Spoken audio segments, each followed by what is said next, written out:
오늘 본문의 제목을요, 예수를 바라보자 라는 제목으로 하나님 말씀을 전하기를 원합니다. 우리가 이 세상을 살아간다라고 할 때에 모든 사람의 행동에 있어서는 그 목적이 다 있다는 것 아시지요? 어떤 사람도 무의미한 행동을 하는 사람은 혹 있을는지 모르지만, 그러나 모든 사람의 행동을 보면은요, 그 행동하는 이유가, 목적이 분명히 있다라는 것을 사실은 알 수가 있습니다. 근데 하나님께서 우리에게 모든 행동의 어떤 목적을 이끌어내시기 위해서 때로는 원치 아니하는 고난이라고 하는 것을 우리에게 주실 때가 있습니다. 그래서 기독교인에게 있어서 고난의 의미는 세상 사람들에게 있어서의 고난의 의미와는 차이가 있습니다. 저는 이 세상을 살면서 어느 때 내가 가장 그 무엇인가 간절함으로 부르짖어 받는가 라고 할 때에 고난이 있었을 때였습니다. 고난이 있었을 때. 제가 인정합니다. 저 인생에 있어서요, 어렵고 힘들고 이러다 나 죽는 거 아니야? 라는 어떤 위기감과 고난을 당했을 때 아마 제가 살아오면서 보니까 가장 강하게 몸부림을 치고 하나님을 찾는 내 모습을 본 적이 있습니다. 저는 오래전에 저희 하나밖에 없는 형님을 잃은 적이 있습니다. 저와 5살의 차이가 있었던 분이셨는데 29 되는 해에 교통사고로 개금 백병원이니까 거기 영안실에 있는 그 마지막 형님의 모습을 본 적이 있습니다. 저는 그 장면을 보고요, 그 병원에 있는 교회, 개금교회인가요? 개금제일교회. 예, 그 교회 예배당에 들어가가지고요, 그날 밤 하염없이 저의 일생에 있어서 제가 그렇게 하나님께 간절히 부르짖어 본 적이 있을까 싶을 정도로 부르짖어 봤습니다. 하나님, 왜 형님을 먼저 데려가십니까? 이런 시간에, 이렇게 아직 30도 살아보지 못했는데 어찌하여 그의 생명을 거두어 가셨습니까? 아직 나는 철이 없어서 그때까지 형님에게 형 사랑해, 좋아해 라고 한마디도 못해본 것 같은데 왜 그런 기회도 없이 그렇게 데려가십니까? 하면서 얼마나 많이 부르짖었는지 모릅니다. 그때 제가 한 가지 결심을 했죠. 무슨 결심을 했는지 아십니까? 내 일생 앞으로 살아가는 날 동안에 마땅히 사랑해야 될 사람에게 사랑합니다라고 하는 말을 아끼지 아니하리라. 그래서 언젠가 그 사람이 영원토록 내 곁에 있어 줄 것만 같았지만은 그러나 기회를 놓치고 나니까요, 그 사랑의 말을 할 기회가 없음이 너무 애통하더라고요. 그래서 참으로 서글프게 목매어 울었던 적이 지금도 생생합니다. 과연 내 일생에 있어서 그날 밤과 같이 그렇게 처절하게 하나님을 부르짖으며 나의 지난 날을 돌아보면서 왜 그때 형님을 좋아한다는 그 말 한마디 못해봤을까? 왜 늘 자라면서 다투기만 하고 자라왔을까? 라는 생각 때문에 얼마나 애통했는지 모릅니다. 오늘 성경 말씀에 보니까 뭐라고 우리에게 하나의 숙제를 주고 계시느냐 하면, 이러므로 우리에게 구름같이 둘러싼 허다한 증인들이 있으니 모든 무거운 것과 얽매이기 쉬운 죄를 벗어버리고 인내로서 우리 앞에 당한 경주를 하자라고 하시면서 믿음의 주여 또 온전케 하시는 이 예수를 바라보자. 저는 그 앞에 있는 즐거움을 위하여 십자가를 참사 부끄러움을 개의치 아니하셨다라고 말씀하면서 결국 그의 고난 속에서 오직 그의 앞에 있는 그 표대를 향해 달려가시다가 결국 하나님의 보좌 우편에 앉게 되었다라고 그렇게 지금 말씀하고 있습니다. 예수 그리스도도요, 그의 삶의 표대를 바라볼 수 있었던 그 모습은 어느 때 하나님께서 말씀하셨느냐 하면은 십자가의 고난을 지고 인류의 죄를 위하여 지고 가시던 그 모습이 어떻게 보면 하나님께서 네가 그 가운데 나를 바라봤구나, 네가 고난 가운데 나를 바라보았구나 라는 것을 말씀하고 있는 것입니다. 기독교인의 고난은요, 한마디로 나를 바라보아라는 것입니다. 나 여호와를 바라보라는 것입니다. 고난이 왔는데도 도대체 하나님을 바라보지 못하면 무엇을 바라봅니까? 인간이라는 존재가요, 얼마나 교만한지 아시죠? 그거는 처음부터 교만한 것은 아니었는데 사단이가 인간에게 선악과를 따먹게 하기 위해서 무엇으로 유혹을 했느냐 하면은 너도 괜찮은 인간이야. 너도 하나님처럼 될 수 있어. 너도 얼마든지 교만한 인간이 될 수 있어. 라고 말하면서 선악간을 따먹으라고 그렇게 부추겼던 것입니다. 그러니 지금 이 순간에도요, 인간의 교만은 끝이 없는 것 같습니다. 하늘을 찌르는 것 같습니다. 죄송한데 여러분 자신이 어떤 유형의 인간인지 한 번쯤 생각해 보신 적 있습니까? 여러분 스스로 평가하는 것 말고요. 저의 눈에는 여러분이 어떻게 보이는 줄 아십니까? 물론 이곳에 있는 분들이 아니라 어떻게 보면 이 시간에도 하나님을 알지 못하고 하나님의 전을 찾아 나오지 못하는 사람들을 저는 보았을 때 저는 어떻게 보는 줄 아십니까? 참으로 교만하다. 저들이 참으로 교만하다. 어찌하여 하나님을 찾지 않는가? 어찌하여 하나님을 구하지 않는가? 그래서 하나님께서 인간에게요, 어떤 고난과 어려움을 주신다라고 하는 것은 마지막 기회를 주신다라고도 볼 수가 있는 것입니다. 어떠한 마지막 기회를 주시는 거냐면은 나를 쳐다보아가는 것입니다. 힘들 때 무슨 생각하십니까? 안타깝게도요, 하나님은 지금도 나한테 고난을 주시는 의미가 무엇입니까? 라고 물어본다면 그 고난의 의미는 나를 제발 좀 간절히 찾아다오라고 하는 그 간절함이 있는데도 불구하고 찾지를 못하고 있는 것입니다.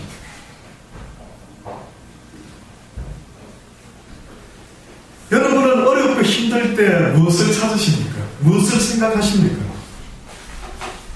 어떤 분은 술을 생각하겠지요. 어떤 분은 여행을 떠나기도 하겠지요.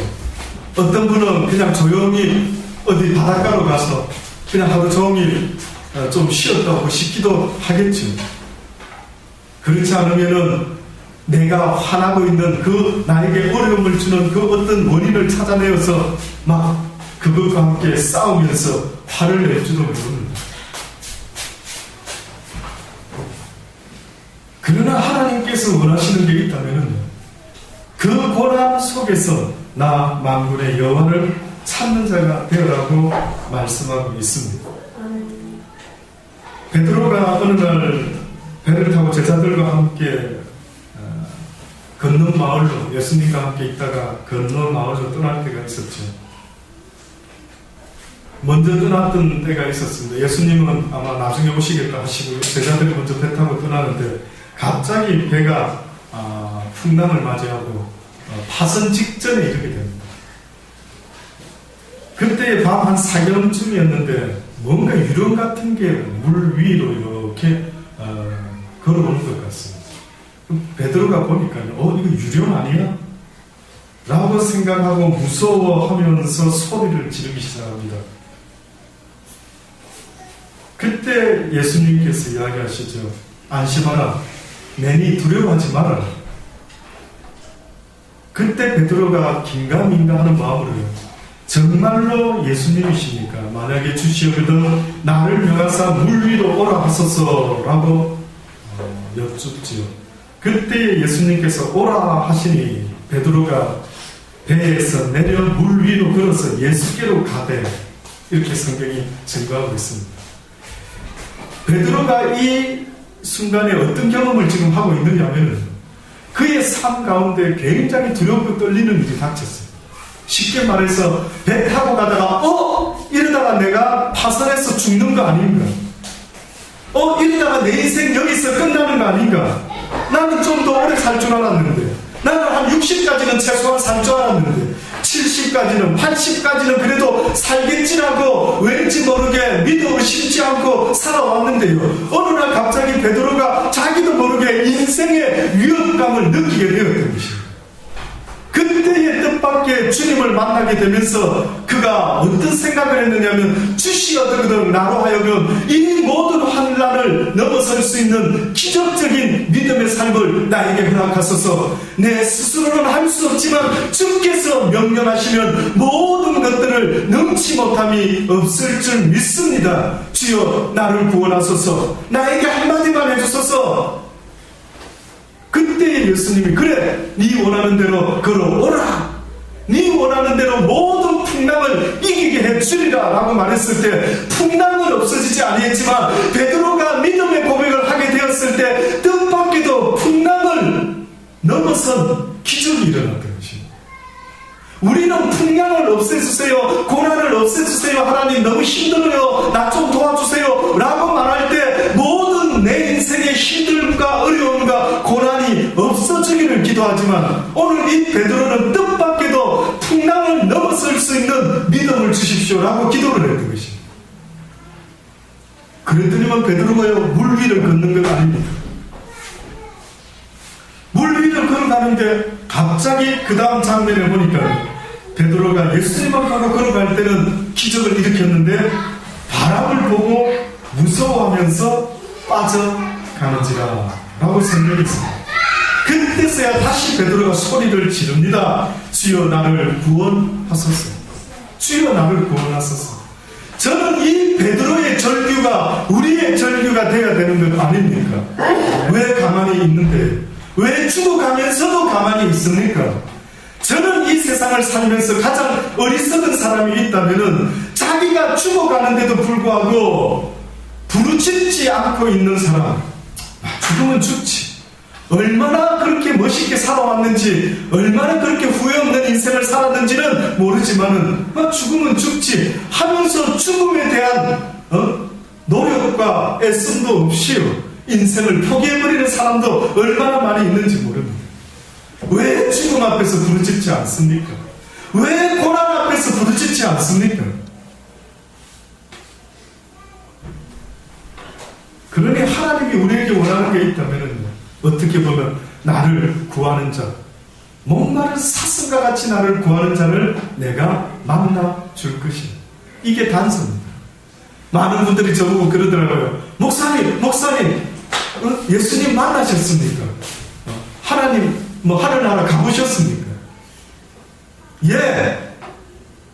그런데 그렇게 되기까지요 하나님이 먼저 요구하시는 게 있으셨는데 나의 인생에 있어서 갈망하는 마음을 주시더라고요. 그래서 제가 17살 때 무슨 생각했는 줄 아십니까?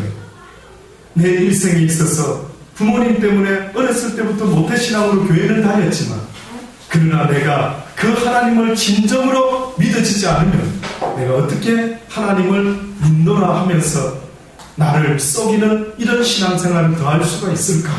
이러면서 17살 나이 때에 하나님을 어떻게 찾을 수 있지? 그때 전도사님이 저희 고등부 전도사님이 설교하셨는데 무슨 설교를 하셨느냐면은 목마른 사슴이 시냇물을 찾듯이 메마른 영혼이 하나님을 찾으면은 하나님은 그렇게 찾는 자에게는 나타나 주실 수밖에 없다 그러시더라고요.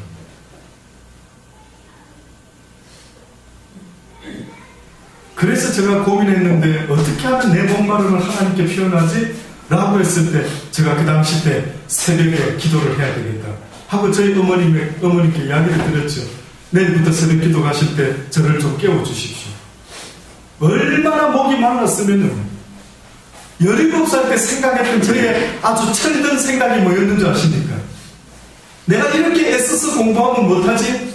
나중에 죽으면 끝인데 내가 이렇게 애를 쓰다가 내일이라도 교통사고 나서 죽으면 끝인데 이호모야 네가 지금 하고 있는 네 삶의 모습 후회스럽지 않니? 후회 안 되겠니? 괜찮겠니? 내일이라도 네 영혼을 죽은 자가 부르셔도 네가 후회 없이 그분 앞에 설 수가 있겠니? 어린 나이에 그런 생각이 들어오더라고요. 17살 때였어요. 우리 명근이 나이 됐습니까? 아니면 경림이 나이입니까? 예, 17살 때 나이. 좀 조숙한 것 같습니다.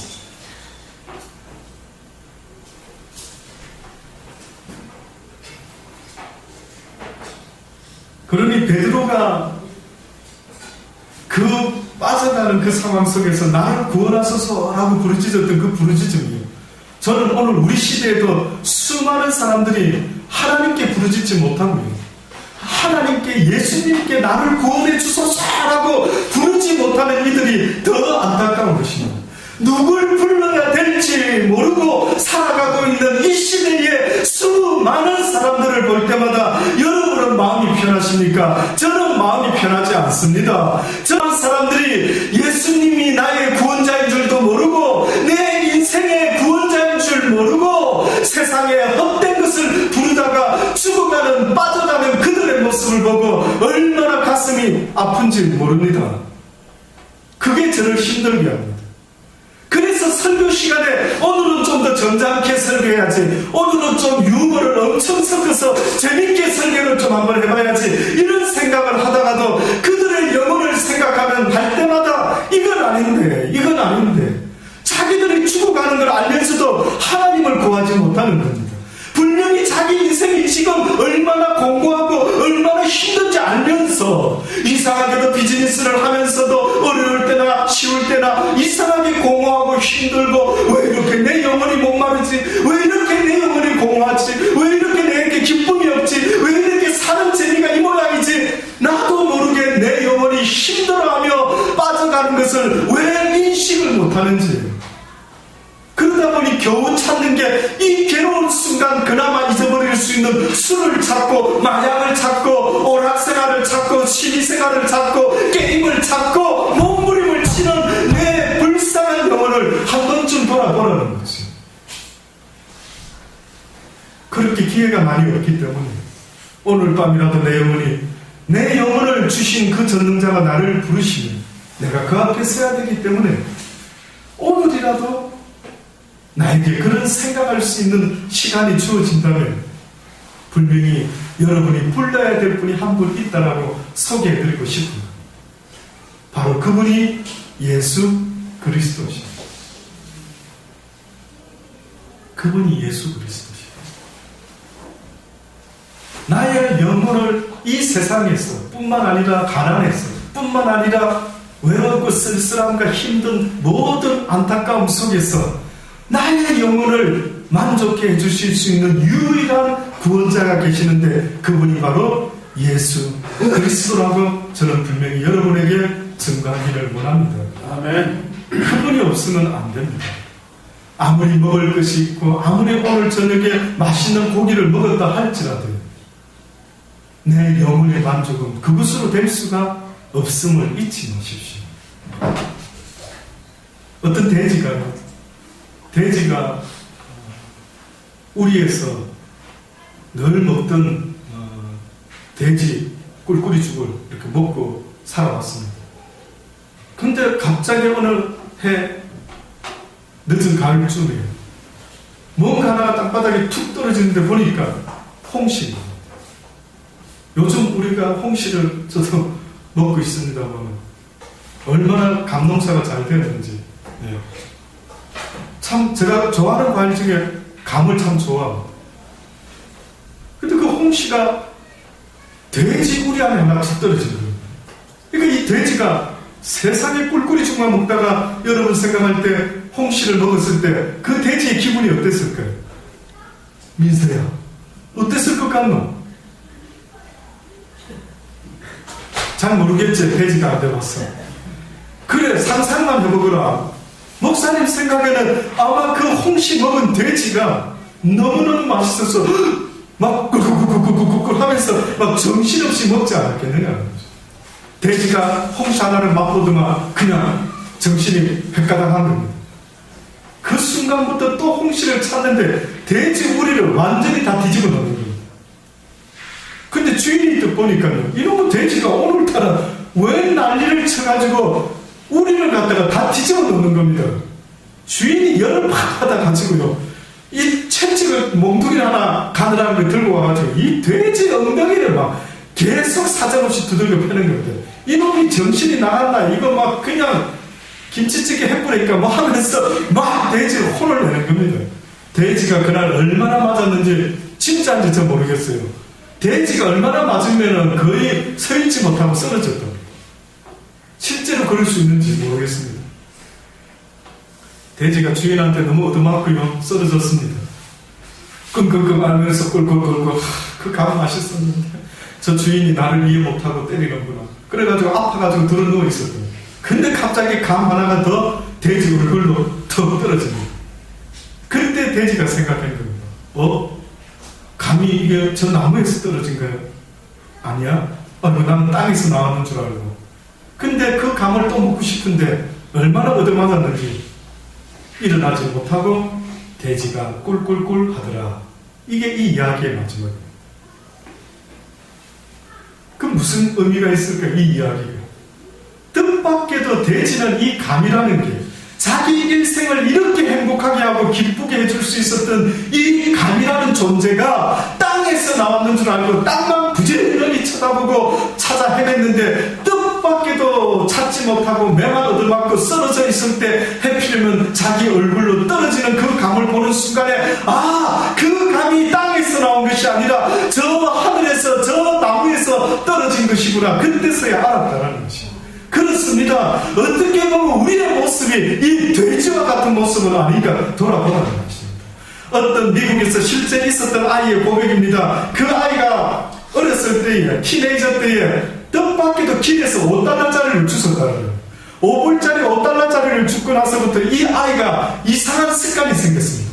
길을 다닐 때마다 혹시나 또 5달러를 얻을 수 있는, 주술 수 있지는 않을까 하는 생각으로 습관적으로 이 아이가 어느 순간부터 앞을 똑바로 보고 걷지 않고 땅만 쳐다보면서 걷는 겁니다. 왜? 또 5달러짜리 하나 어디서 안 준다 싶어가지고 계속 땅만 보고 막 살아가다 보니까 그 아이가 평생 동안 주워 모은 것이 어마어마하답니다. 단추가 29,000 몇 개고 머리핀이 54,000 몇 개였고 수천 개의 동전과 그 외에 수많은 자질구레한 것들을 그렇게 주우면서 살았다라는 것입니다. 부지런히 주워서 혹시 부자는 될까라고 기대할 수는 있을는지 모르지만 이게 뭐냐는 거죠. 이 세상에 아름다운 꽃도 있고 아름다운 하나님의 창조하신 아름다운 것들이 얼마나 많이 있는지도 모르고 아름다운 삶도 보지 못하고 무엇이 나를 아름답게 하는지 궁극적으로 그 아름다움의 의미가 어디서부터 오는지도 모르고 그저 땅만 쳐다보므로 그런 것들만 평생 줍다가 인생이 끝난 것이다. 그런 것만 줍다가 지금 여러분은 무엇을 줍고 계십니까?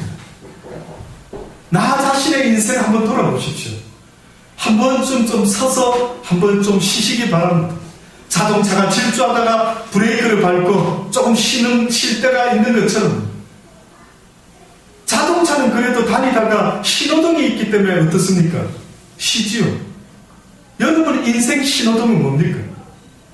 여러분의 인생 신호등이 있습니까? 주일만이라도 신호등을 보고 성경은 말하죠. 열심히 일하는 것 좋은데 주일만이라도 안식일만이라도 어떻게 하라고요? 스톱해라. 쉬어. 그리고 나를 찾으라. 나의 전에 나와 나 여호와께 네가 나와서 얼굴을 보여라. 유대인들이 엿새일하고 하루 쉬는 것을 시작한 민족입니다. 왜 달력에 보면은 엿새일하고 쉬는 주일이 왜 한 번밖에 없을까? 태진아, 주일이 한 두세 번 있으면 어때? 좋지 않겠나? 그 궁금해 본 적 있나? 학교에서 선생님께 여쭤봤나? 선생님, 왜 엿새 공부하고 하루밖에 못 쉬니까? 한 수요일쯤도 빨간불로 해서 일주일에 한 두세 번쯤 쉬면 좋겠는데. 그래서 어떤 사람이 실제로 옛날에 그런 사람이 있었답니다. 어떤 한 마을에요. 우리는 일주일 엿새일하고 하루 쉬지 말고 한 열흘이라고 하루 쉬자. 특히 그곳에서 큰 공장을 운영하는 사람이 그렇게 일을 했답니다. 공장 직원들의 능률을 어떻게 하면 더 올려볼까라고 생각한 그 사람의 생각은 너무 빨리 쉬는 것 같아. 사장이 되다 보니 너무 빨리 쉬는 날이 오는 것 같다가 엿새일하고 하루 쉬는 거를 바꿔가 열흘이라고 11번째 쉬도록 하자. 바꿨다고. 근데 이상하게 사람들이 더 피곤하고 생산 능률이 떨어지더라고요. 그래서 안 되겠다. 한 3일이라고 하루 쉬면서 더 능률이 오를까? 또 해봤답니다. 희한하죠. 오히려 또 너무 자주 쉬는지 이상하게도 또 능률이 안 오더라고요. 그래서 그 사람이 생각하기를 희한하다. 누가 이걸 정했지? 이게 어디서 유래된 거지? 왜 우리는 엿새이라고 하루 쉬는 거지? 그 근거가 어디서 나오는 줄 아십니까? 유대인들에게서 나왔답니다. 그 유대인들이 어디서 그걸 배웠느냐 하면은 성경 말씀에 보니 하나님께서 엿새 동안 천지를 창조하셨다가 일곱째 날에 쉬셨더라 라는 그 말씀을 듣고 아하, 일곱째 날에는 쉬는 날이구나. 보니까 성경에 말씀하시기를 나 여호와도 일곱째 날에 쉬었으니 이 날은 안식의 날이요 이 날은 나 여호와의 날이니라. 너희가 이 땅에서 아무리 열심히 바쁘게 산다 할지라도 엿새 중에 그 다음에 7일째 되는 날은 나에게 나와 쉬어라. 내가 너의 영혼과 너의 육신을 쉬게 하리라. 아멘. 브레이크를 밟아야 되는데 얼마나 바쁘면 오늘 우리 시대에 주일조차도 지키지 못하는 사람들이 얼마나 많이 있는 줄 여러분 아시지 않습니까?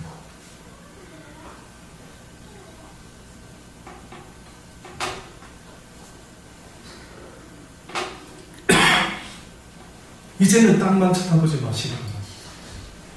인간이라는 존재는 고개를 들어 여호와 하나님을 바라볼 수 있는 존재로 지음을 받았다는 사실을 잊지 마셔야 합니다. 시편 123편을 통해 시편 기자는 말하기를 하늘에 계신 주여 내가 눈을 들어 주께 향하나이다. 종의 눈이 그 상전의 손을 여종의 눈이 그 주모의 손을 바람같이 우리 눈이 여호와 우리 하나님을 바라며 우리를 긍휼히 여기시기를 기다리나이다. 여호와여 여호와여 우리를 긍휼히 여기시고 긍휼히 여기소서. 심한 멸시가 우리에게 넘치나이다. 평안한 자의 조소와 교만한 자의 멸시가 나의 심령에 넘침으로 내가 이 땅에서 너무나 숨막히는 것 같습니다. 하나님께서 나를 구원해 주시지 아니하시면 내가 구원을 얻지 못하겠나이다라고 갈망하며 하나님을 찾는 것입니다. 또한 시편 63편에 보면은 하나님이여 주는 나의 하나님이시라. 내가 간절히 주를 찾되 물이 없어 마르고 공핍한 땅에서 내 영혼이 주를 갈망하며 내 육체가 주를 앙모하나이다. 이 땅이 목마르답니다. 이 시편 기자는 고백하기를 육신에 마실 물은 있는지 몰라도 내 영혼이 마시고 싶은 물이 없어서 너무나 내 영혼이 공고하나이다. 내 영혼이 나의 주 나의 하나님 나를 치우신 분을 찾나이다. 간절히 주를 찾되 물이 없어 마르고 공핍한 땅에서 내 영혼이 주를 갈망하며 내 육체가 주를 앙모하나이다. 내가 주의 권능과 영광을 보려하여 이와 같이 성소에서 주의 전에 찾아나와 주님을 바라보았나이다. 주의 인자가 나의 생명보다 나으므로 내 입술이 주를 찬양할 것이며 이름으로 내 평생에 주를 송축하며 주의 이름으로 인하여 내 손을 높이 들며 살아가겠습니다. 이사야 26장을 통해서 이사야 선지자도 뭐라 말하는 줄 아십니까? 여호와여 여호와여 여호와여 이 백성들이 환난 중에 주를 앙모하였으며 주의 징벌이 그들에게 임할 때에 그들이 간절히 주께 기도하였나이다. 히스기야라는 왕도요 교만했을 때는 그가 하나님을 찾지 못했는데 그에게 죽음의 예언을 받고 나서 그가 어떻게 합니까? 하나님을 찾기 시작하는데 성경에 보니 그가 고난 가운데 하나님을 찾는 그 모습을 겸손이라고 해요. 결국은 고난이 문제가 아니라는 것입니다. 고난이 있을지라도 그 고난 앞에서 하나님을 찾고자 하는 자의 모습은 하나님이 겸손한 자의 모습입니다. 고난 속에서도 하나님을 찾지 못하는 자는 하나님은 가장 교만한 자다. 너희가 얼마나 더 교만할 수 있겠느냐. 이렇게 인생이 힘든 걸 알면서도 어찌하여 네가 찾는 것이 나 여호와가 아니고 이 세상의 그 어떤 것을 오히려 찾고 있느냐. 네 생각에는 돈이 더 많으면 네 영혼이 기뻐할 것 같으냐. 세상 그 무엇으로 네가 기뻐할 수 있을 것 같으냐. 너를 지은 만군의 여호와 내가 아니고서는 너는 결단코 만족할 수가 없다라고 성경이 말씀하고 있는 것입니다. 오직 여호와를 앙망하는 자, 오직 여호와를 앙망하는 자. 야곱아 내가 어찌하여 말하며 이스라엘아 물된 동산교회 성도들아 내가 어찌하여 이르기를 내 사정은 여호와께 숨겼다. 목사님은 저 사정을 모릅니다. 하나님은 저의 원통한 것을 모릅니다. 내 하나님께서 나를 돕지 않고 있습니다. 내가 못합니다 라고 하느냐? 너는 알지 못하였느냐? 듣지 못하였느냐? 영원하신 하나님 여호와 땅 끝까지 창조하신 자는 피곤치 아니하시며 곤비치 아니하시며 명철이 한이 없으시며 피곤한 자에게는 능력을 주시며 무한한 자에게는 힘을 더하시고 소년이라도 피곤하며 곤비하며 장정이라도 넘어지고 이 땅에서 자빠지는 게 부지기수인데 오직 한 사람만이 일어날 것이니 그는 여호와를 앙망하는 자요 새 힘을 얻게 되리니 독수리의 날개치며 올라감 같을 것이요 다른 막지라여도 곤비치 아니하겠고 걸어가도 피곤치 아니하리로다. 나 여호와를 앙망하는 자, 나 여호와의 도움을 구하는 자, 나 여호와를 참으로 애절히 찾고 또 찾는 자들 내가 결단코 외면하지 아니하고 그에게 힘과 능력을 줄 것이니 그들이 다른 박질하여도 곤비치 아니하겠고 무한히 많이 이 세상의 일이 힘들고 어렵고 피곤할지라도 그가 피곤하지 아니하고 넘어지지 않게 될 것이다. 내가 그리스도의 부활과 건능과 그 고난에 참여함을 알리하여 그의 죽으심을 본받아 어찌하든지 죽은 자 가운데서 나 바울은 부활에 이르러 하노니 내가 이미 얻었다 함도 아니요 내가 이 땅에서 온전히 이루었다 함도 아니라 오직 내가 그리스도 예수께 잡힌 바 된 그것을 잡으려고 쫓아가노니 형제들아 물된 동산교회 사람들아 성도들아 나는 아직 내가 잡은 줄로 여기지 아니하고 오직 한 일 즉 뒤에 있는 것을 잊어버리고 앞에 있는 것을 그 무엇인가를 나는 지금도 잡으려고 편대를 향하여 그리스도 예수 안에서 하나님이 위에서 부르신 부름의 상을 위하여 쫓아가노라.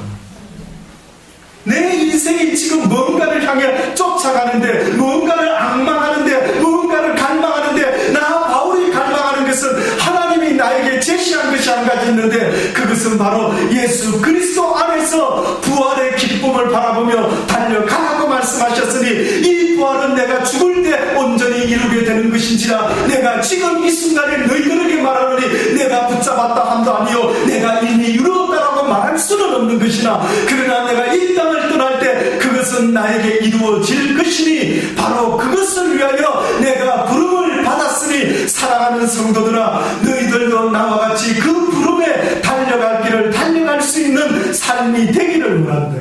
너희의 인생의 젊었을 때의 기회를 놓치기 전에 너희가 이 세상을 향하여 달려가야 되는 인생의 목표가 있는데 그것은 바로 위에서 부르신 부름의 상이 있단다. 그 부름의 상이라는 것은 예수 그리스도 안에서 믿음의 삶을 경주하지 아니하면 결단코 그 누구도 내 나라에 들어오지 못하고 이 땅이 멸망할 때에 너의 인생도 함께 멸망하게 될 것이라고 전능자 하나님께서 말씀하셨으니 너희가 그 상을 얻을 때까지 당장은 눈에 보이지 않는 것 같은 것을 붙잡고 살아가는 자 모습 같으나 이것은 실상이다. 이것은 너희가 이 땅을 떠날 때 너희의 눈으로 보게 될 것이다. 이는 만군의 여호와의 말입니다. 기도하시겠습니다. 하나님 그렇습니다. 너무나 보여지는 것만 바라보고 살아오지 않았습니까? 무엇 때문에 공부를 그렇게 열심히 하는지요? 무엇 때문에 돈 버는 일에 그렇게 열심히 하는지요? 무엇 때문에 몸이 죽어가는 것도 내 영혼이 죽어가는 것도 모르고 쉬지도 못하고 날마다 피곤한 인생을 살고 있는지요? 우리를 구원해 주소서. 우리를 구원해 주소서. 간절한 마음으로 주께 기도하는 모든 이들에게 하나님 구원을 이루어 주시기를 원합니다. 이미 붙잡고 이룬 것은 아니지만 우리가 믿음으로 주의 약속의 말씀이 이루어질 줄을 믿나이다. 약속의 말씀이 우리 인생에 이루어지게 하여 주옵소서. 예수님의 이름으로 감사하며 기도드리옵나이다. 아멘.